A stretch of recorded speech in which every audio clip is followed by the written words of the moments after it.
Hey guys, I'm going to talk about the Carolina curriculum, particularly the Carolina curriculum for preschoolers with special needs, which is for ages 2 to 5.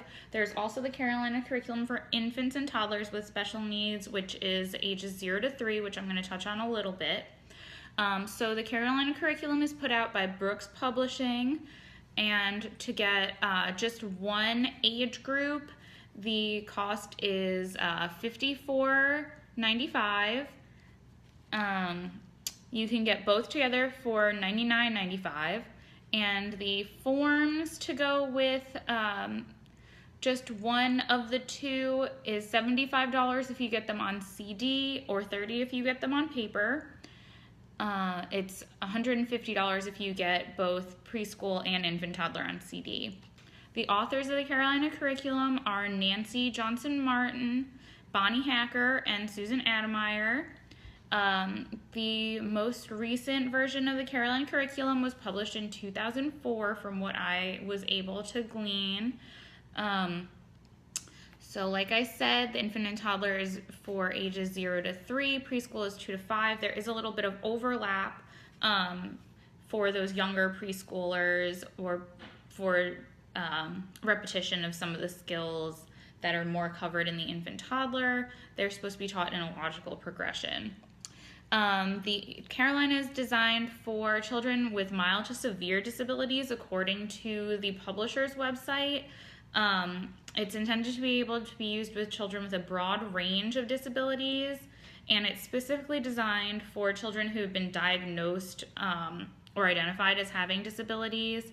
However, one of the authors in a webinar does say that it would be difficult to use this curriculum with children with severe or profound disabilities.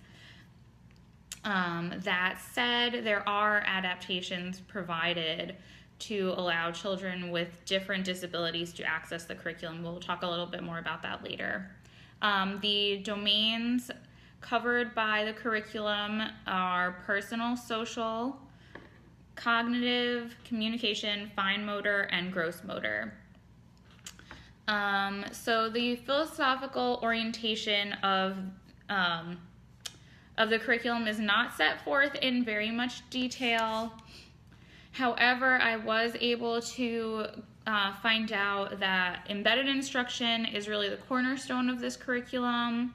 So activities and skills are supposed to be able to be put throughout the day, either at home or in the preschool classroom. This isn't supposed to be something that's done in a separate therapy room. Child engagement and independence through routines and transitions is a priority of the curriculum. And according to Susan Ademeyer, one of the authors of the curriculum, this I found on a PowerPoint, not in the curriculum book, the teaching methods suggested by the curriculum come from behavioral learning theory, especially the ideas of reinforcing learning through consistent consequences, shaping skills by reinforcing successive approximations, and providing practice in a variety of settings. So this is kind of just using scaffolding, having the effects of learning a skill or not having a skill make sense, rather than just pulling rewards out of thin air. And also, she stated that the observations and theory of Piaget strongly influenced the cognitive section, especially. They were taken largely from his Ordinal Scales of Psychological Development, and I have the link to that PowerPoint in my handout.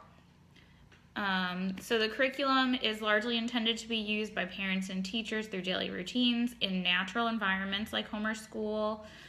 It values increasing the feelings of confidence and competence of parents and other caregivers as interventionists. So the skills, in addition to be intended for scaffolding, the logical sequences in the curriculum are also organized to be developmentally appropriate based on the skills that the child is already demonstrating. The curriculum notes that children with delays and disabilities show different levels of ability in different domains. So the curriculum provides adaptations that can be used to make different curriculum items accessible for different children. So, for example, a child with severe motor delays will not be prevented from accessing the cognitive items that she's ready for just because she can't do the typical motor development. Learning through play is a big focus of this curriculum. Child-directed learning is a component of the curriculum. There's a focus on building on what the child says and does, and pausing to observe the child and then continue with intervention in a way that builds on what the child has said and done. And the assessment portion is criterion referenced, not standardized. So children are able to demonstrate what they can do, even if they can't do a skill exactly as asked on a standardized test item, the child still gets credit for that. So what they're going to be working on next with that child as a teacher or interventionist or parent is based more on what the child's actual abilities are rather than the child's ability to conform to the exact standardized test item. This curriculum has a lot of skills that can be found in the Kentucky Early Childhood Standards. For example, math, using math language to express quantities, matching objects, identifying objects, referring to the self as I, describing pictures and discussing what's happening in them. These are just a few